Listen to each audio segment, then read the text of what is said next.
Hey guys, what is up? Lefty back here again, and thanks for checking out the video. So today we're going to be doing a quick little overview of my Glock 19 that has just passed 5,000 rounds. So let's get right into it. All right, so for people who don't know or are new to the channel and stuff like that, new to the videos, obviously this is going to be my carry piece, like I've said, and I've had this gun for approximately ever since I've been before Texas, so that's been about roughly 3 years, something like that. I think Cabela's was having a sale on them for around $3.99, so I was like, fuck it. Went and picked one up, and yeah, that's pretty much what I've been rocking ever since. So this gun, like I said, has just passed 5,000 rounds a little bit ago. Kind of been holding on to it for a little bit. I was going to do a cleaning video, but I decided to say fuck it, just because there's nothing that I could add to the slew of cleaning videos that are already on YouTube and stuff like that. So I decided to clean it. It's at like 5,000 and some odd rounds. Recently cleaned it just because I want to show off the internals a little bit later in the video and stuff like that. But yeah, so just a little quick tip quickie and a little info about this gun is it's basically all stock internals. It does have a couple of exterior pieces like the Magpul, magwell, and then also obviously sights. And then it does have a Gen 3 Glock 17 trigger without the serrations because I don't like that shit. And it is a Gen 3 when we break it down here. It does not have that little nub there. I don't like that nub. It kind of fucks up the trigger and makes it feel subjectively a little bit heavier in my opinion. But anyway, that is inside the frame. For my cleaning regimen, I suppose I should say, usually my lube, for the longest time, it has been frog lube on my pistols just because I find it actually works fairly well for me on pistols. You know, because if you see my review about frog lube is as long as the lube itself is kept at a very consistent temperature where it's not fluctuating, where it can kind of like really gel up or congeal and then kind of fuck up the gun. As long as it's kind of kept at a consistent temperature, it works fairly well as a lube. I don't think it's a very hard use lube, but you know, it's neither here nor there. If you want to hear more about that shit, you know, go check out my review of that product. So, but other than that, for a carry gun, I basically lube up every single time. I clean it a little bit and then lube up every single time I shoot it for this gun. So that's basically every time I go to the range, which is about 100 rounds.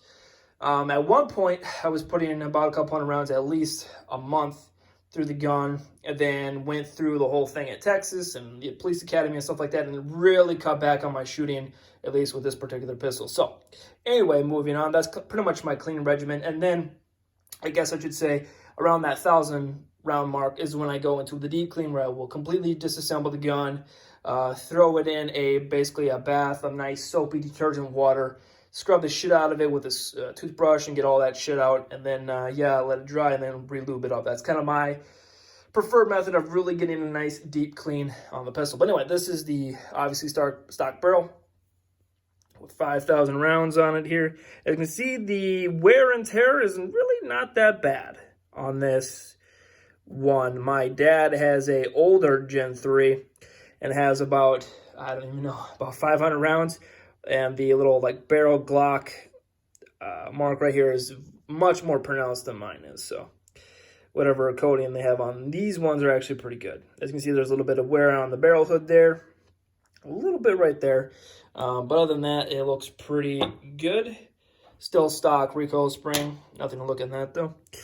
You know, and then too, once we get around 5,000 rounds, it is a good idea to go through the whole gun and basically change out pretty much every single spring. And I think it'll come to a total of about 20 bucks.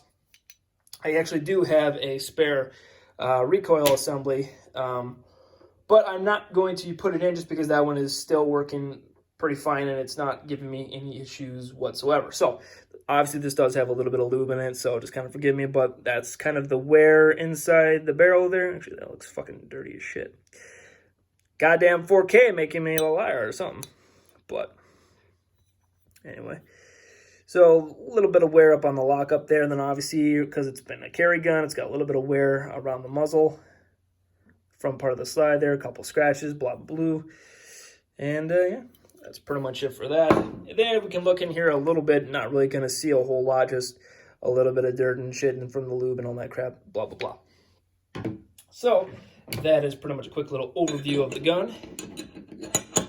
And then too, for a pistol, I don't really give a shit about getting it super clean because it's probably going to get, you know, just as long as you don't have like fucking, you know, lint and a whole bunch of other weird shit in your gun that's going to fuck up the trigger. That's mainly my problem. If there's a little bit of dirt in the rails and a little bit of dirt inside the fucking this thing or that thing, not really a big deal for me personally. But that is pretty much it with the internals. As you can see, it's been, you know, wearing pretty damn good. Also, for the total round count of a little bit over 5,000, I believe I have about 2 or 3 malfunctions with this gun, maybe a little bit more, 5 or so. No more than 5 for sure. And they were all when I was using the Magpool mags. So take it for what you will. I was also using kind of weak ammo. It wasn't steel, but it was, I can't fucking think of the name. But anyway, I did have one bad primer strike on a steel case round, some Wolf. Fucking pulled that trigger, that fucking went. That is a very weird feeling, honestly. But anyway, so yeah, that's pretty much a quick little overview of the gun. Like I said, I'm going to keep the recoil spring in there just to see how much farther it goes. But good rule of thumb, right around 5,000.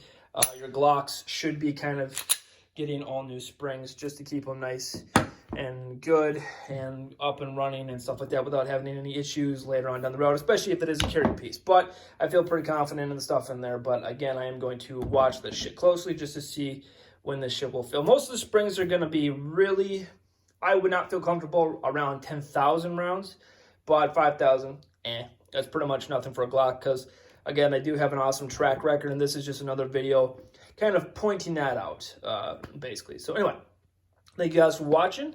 I got some more videos coming up in here, and then also a couple of updates about Virginia and stuff like that, so we'll see how that shakes out. But anyway, thank you guys for watching. Be good.